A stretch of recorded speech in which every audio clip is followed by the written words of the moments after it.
Yay! It's another video about AI. Yippee! I decided to kind of break these up into separate videos because otherwise I would just be ranting and meandering like I do in a very long video that would just not be in service to uh, the YouTube demographic. So this is a separate video. We're going to talk about AI in video games, whereas the other one we were talking about fashion nerd stuff. Consider the following. Consider you're playing your favorite RPG. It might be Skyrim because you're a casual, or it might be Morrowind because you're actually a person of taste and style. And let's imagine, for the sake of argument, that AI has been harnessed to authentically and instantaneously generate real-time responses to what you're doing in the game, to the extent that entire lines of dialogue that don't exist in the core game exist by function of your behaviors. This is already a thing in Skyrim. It's limited because you can't really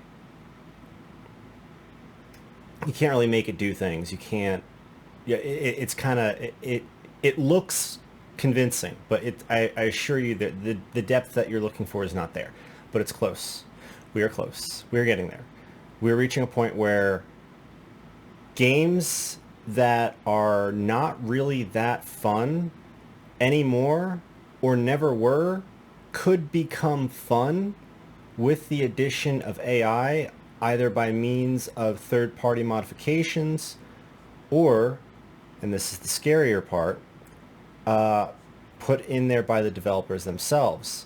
And as the use of AI in popular media becomes ubiquitous, you're going to see some lack of quality control.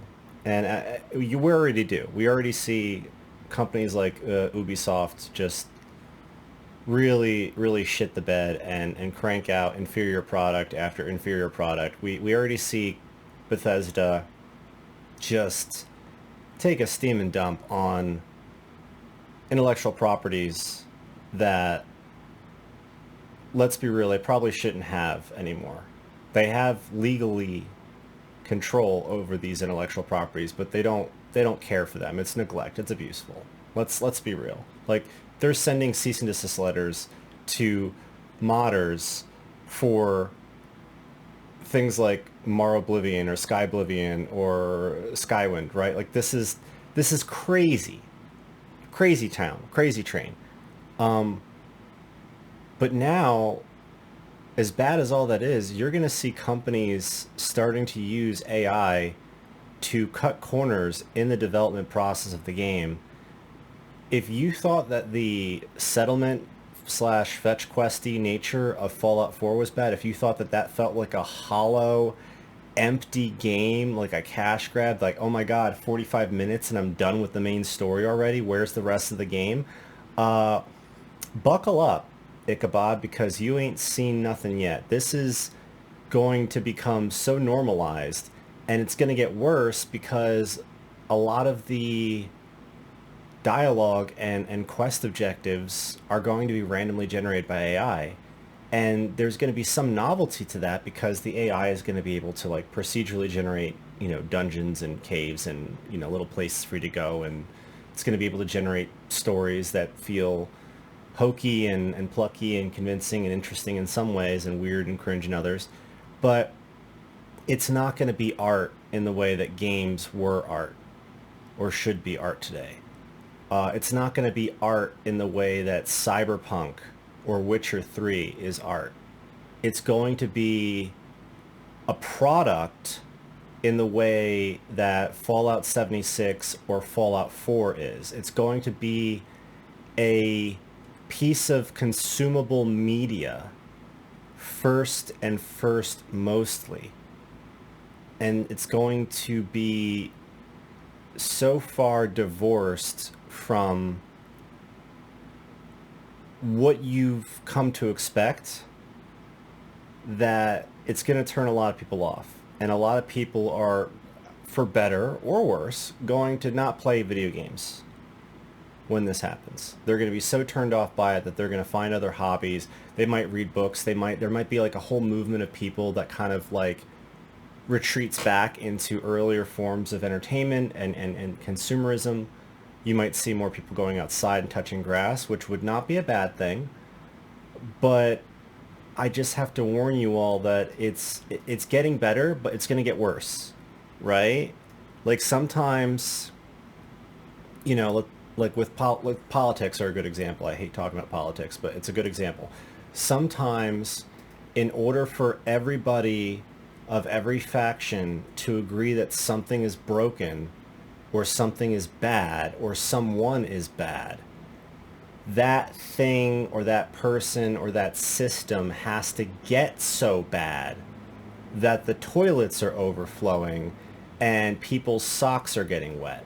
Because a micrometer, a nanometer short of that benchmark, you're not going to reach consensus, right? If it gets just that bad and then a nanometer short of that and then goes to be slightly less bad, then you have another 10 years where people aren't going to realize that what's happening is bad. It's like the frog in the pot. You gotta reach a point where it's not heating up too quickly.